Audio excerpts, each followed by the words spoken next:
Ustaz,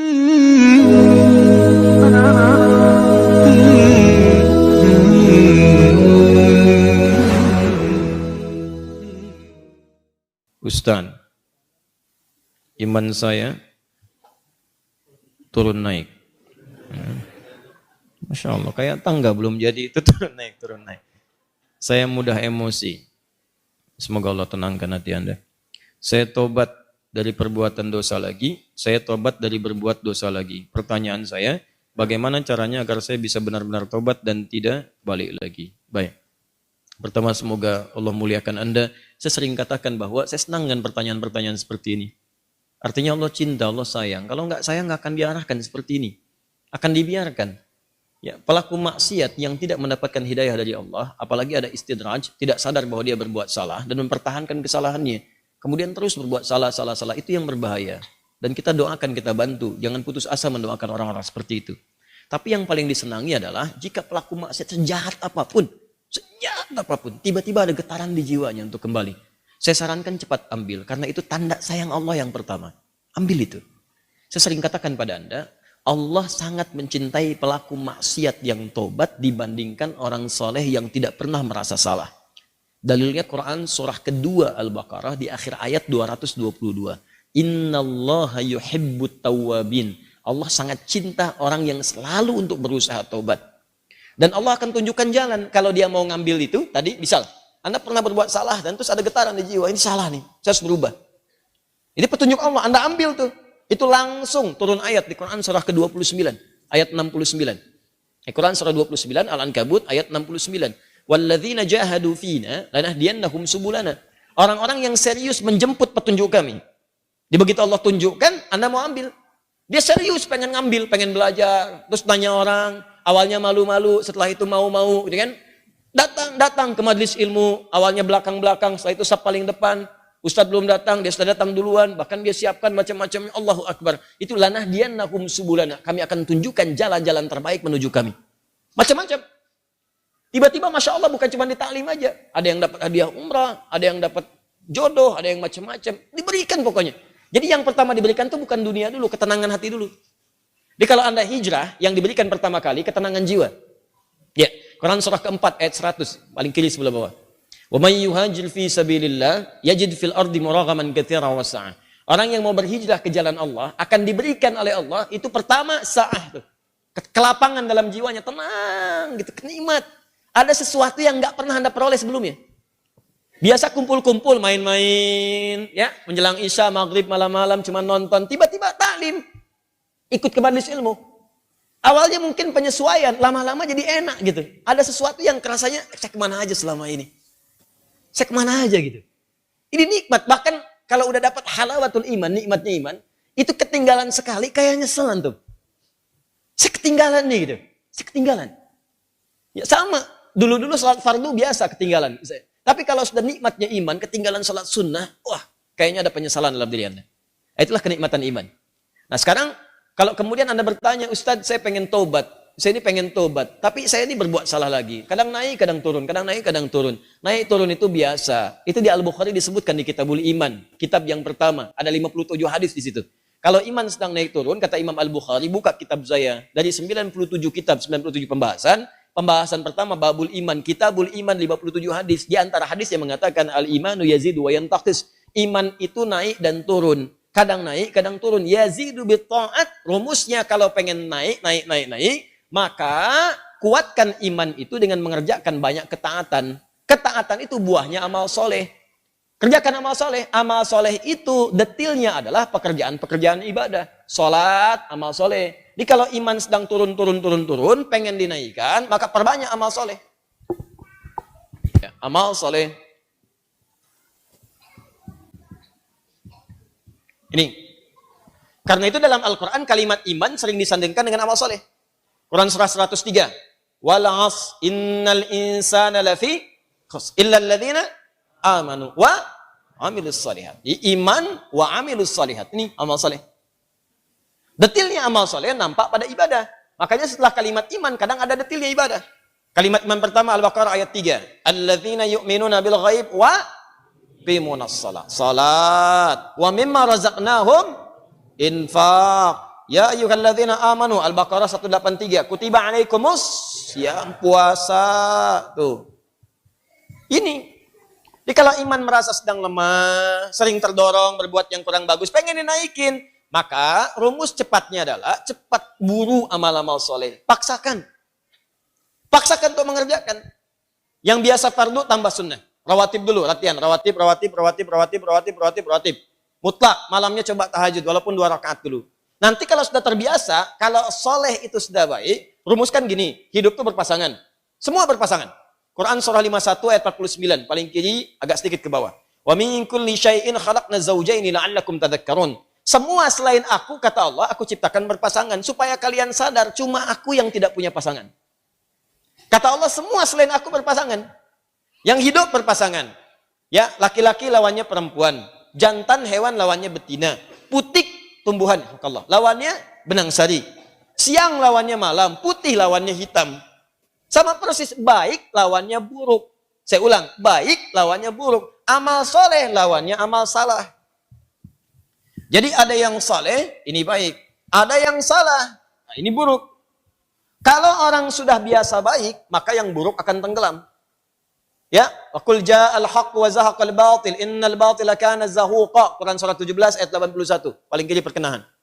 Ya, katakan kalau yang baik itu pasti muncul. Kalau sudah yang baiknya muncul, buruknya tenggelam. Sebaliknya, kalau buruknya dominan naik ke atas, baiknya tenggelam. Orang sering berkata-kata baik, maka mohon maaf, lisannya akan sulit berkata kotor. Silakan Anda cek, orang yang berkata-kata baik, mau berkata kotor tuh nggak bisa. Sama dengan orang terbiasa lisannya kotor, mau berkata baik nggak bisa. Preman dengan preman berpapasan, apa mungkin mengatakan, Assalamualaikum bro? Nggak ada. Gimana pakai? Apain gitu? Kiai dengan kiai nggak mungkin berkata kotor. Ustadz dengan ustadz mustahil. Ahli taklim dengan ahli taklim. Assalamualaikum akhi. Waalaikumsalam akhi. Assalamualaikum ukhti. Waalaikumsalam. Jadi seperti itu. Jadi kalau Anda terbiasa berbuat baik, maka yang buruknya akan hilang. Maka rumusnya kata Nabi, tingkatkan kesolehan. Salat naikkan. Paksakan. Gini. Saya kasih doa ya, cepat ya. Untuk menguatkan hati. Ini kalau Anda bisa kerjakan, sedang malas, bacakan dan kuatkan pada hati Anda. Kuatkan. Insya Allah nanti Allah turunkan kekuatan dan Anda bisa kemudian maksimalkan. Allahumma. Ikut aja. Allahumma paksain. Ya. Paksa. Dah. Ganti. Serius. Allahumma ajbirna. Allahumma ajbirna. Ajbirna. Ini bahasa Arabnya. Allahumma paksain.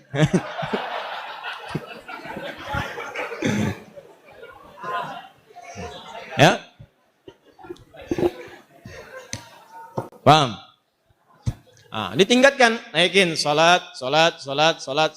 Mulai dari salat. Nah, kemudian ini penting, salat itu yang paling utama karena dalam salat itu banyak kalimat tobat.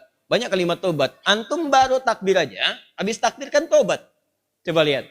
Allahumma ba'id baini wa baina khataaya kama ba'adta bainal masyriqi wal. Ya Allah, mohon jauhkan antara aku dengan kesalahan yang telah aku perbuat. Sejauh-jauhnya, aku nggak ingin lihat lagi. Seperti engkau jauhkan antara timur dengan barat. Jauhkan ya Allah yang tidak pernah bertemu. Allahumma naqqini minal khataaya kama yunaqqa thawbul abyadu minad danas. Ya Allah, kalau kesalahanku begitu pekat, mohon bersihkan seperti pakaian dibersihkan dari noda. Allahumma ghsilni bil ma'i wa thalji wal barad. Kalau begitu pekat luar biasa, gunakan ya Allah walaupun hanya air yang sangat dingin. Gunakan ya Allah. Maksudnya bersihkan sebersih-bersih. Antum tobat, makanya pahami bacaan-bacaan salat. Sama dengan wajah alladzi fataras samawati wal arda hanifan musliman wa ana minal musyrikin. Inna salati wa nusuki wa mahyaya wa mamati lillahi rabbil la syarika lahu bidzalika umirtu wa ana minal muslimin atau wa ana awwalul muslimin. Ya Allah, aku pasrahkan diriku sepenuhnya pada saat ini kepada penguasa langit dan bumi. Kalau aku salat selama ini, atau aku ibadah ya Allah, atau aku hidup sampai dengan sekarang, atau engkau bahkan wafatkan aku dalam salat ini. Engkau wafatkan aku dalam salat ini. Aku ikhlas ya Allah. Aku ikhlas. Berikan bimbingan kepadaku untuk meningkatkan ibadah. Dengan itu aku diperintahkan. Jauhkan dari sifat musyrik. Mulai sekarang aku berjanji ya Allah, aku akan lebih patuh kepadamu. Mulai sekarang aku berjanji aku akan lebih patuh kepadamu. Wa ana minal muslimin. Muslim itu kan patuh, tunduk, patuh. Jadi kalau Anda mengatakan kalimat itu habis sholat berbuat maksiat lagi, Anda berkhianat dengan kalimat Anda. Makanya sering katakan, pahami bacaan sholat, pahami. Anda akan mengerti betapa nikmatnya sholat ketika Anda memahami bacaan-bacaannya. Itu kalimat pertama. Kemudian di luar-luar itu Anda beristighfar. Makanya habis sholat kan Anda berzikir. Quran surah keempat ayat 103.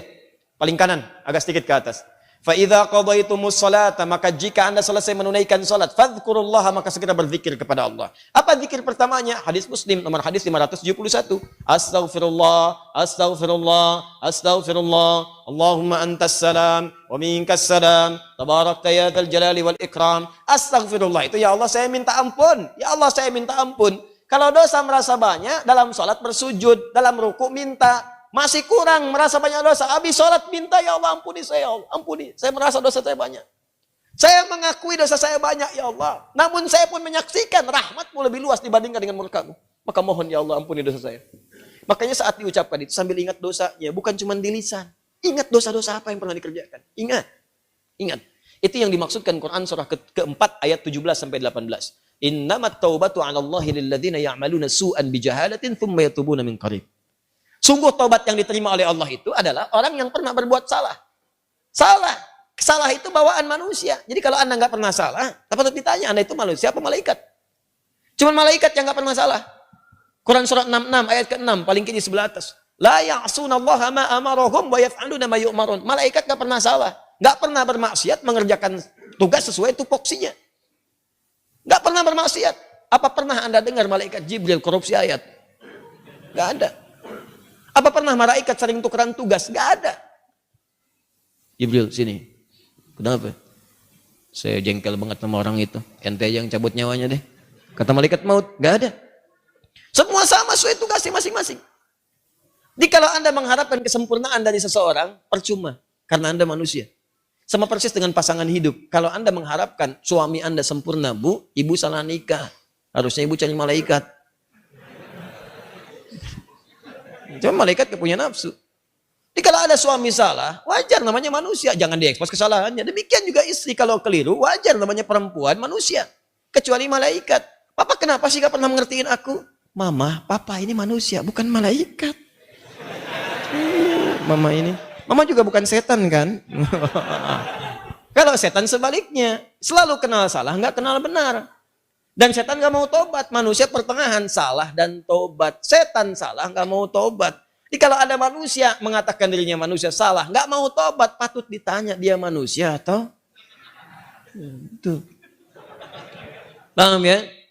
Tobat itu terus. Makanya disebut tawab. Tawab itu gak berhenti.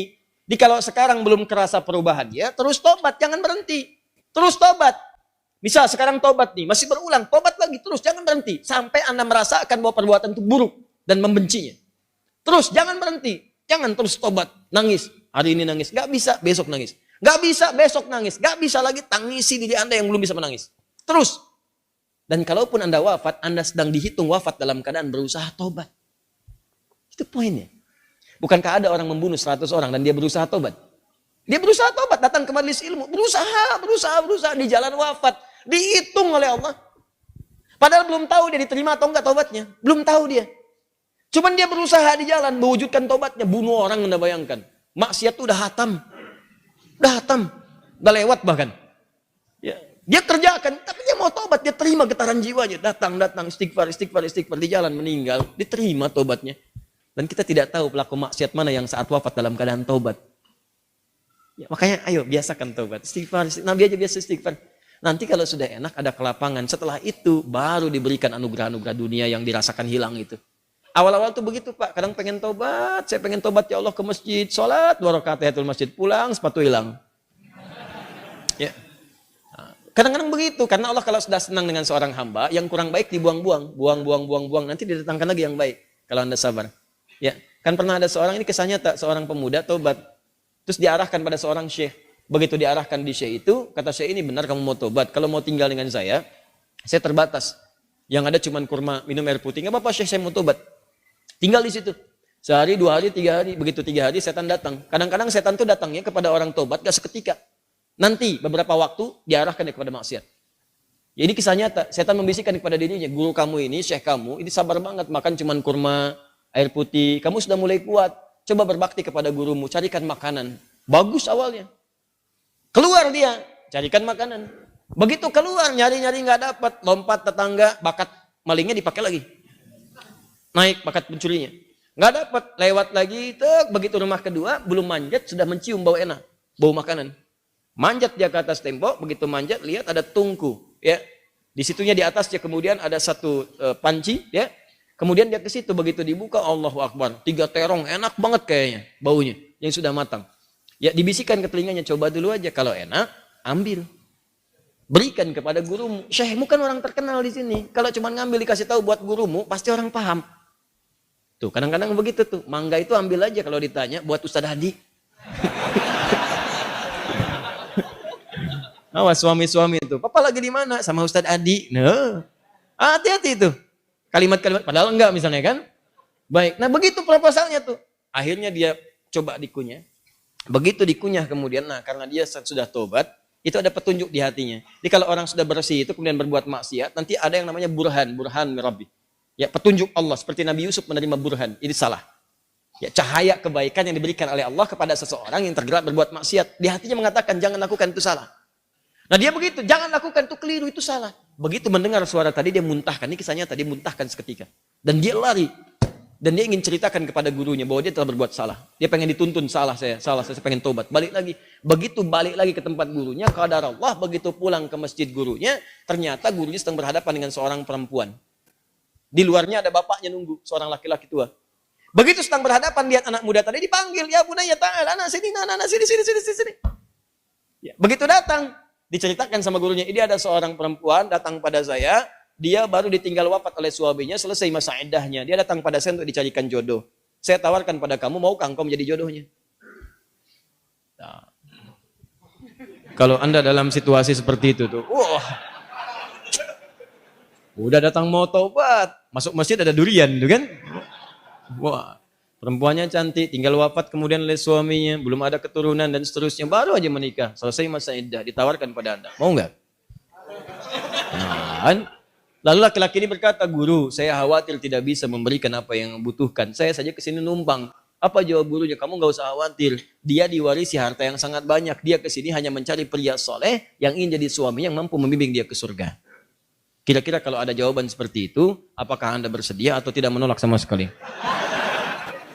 Oh, baik. Maka sama seperti Anda. Diterimalah kemudian lamaran itu. Ternyata bapak tua tadi yang di luar, bapak si perempuan tadi dibawa ke dalam, kemudian diakadkan. Setelah selesai pulanglah ke rumah. Kisah belum berhenti. Begitu keluar rumah, digandeng erat tangannya tuh, jalan lewat ke rumah tadi yang naik pagar itu.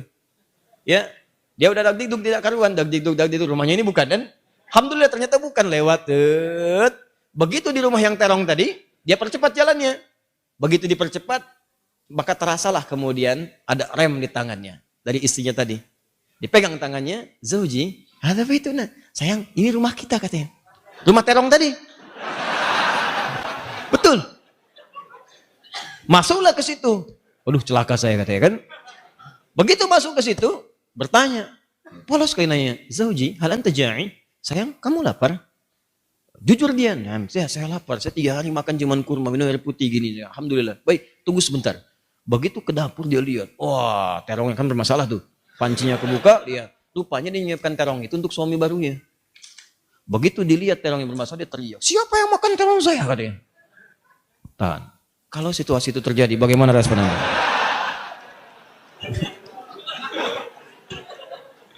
Jangan bilang itu kucing.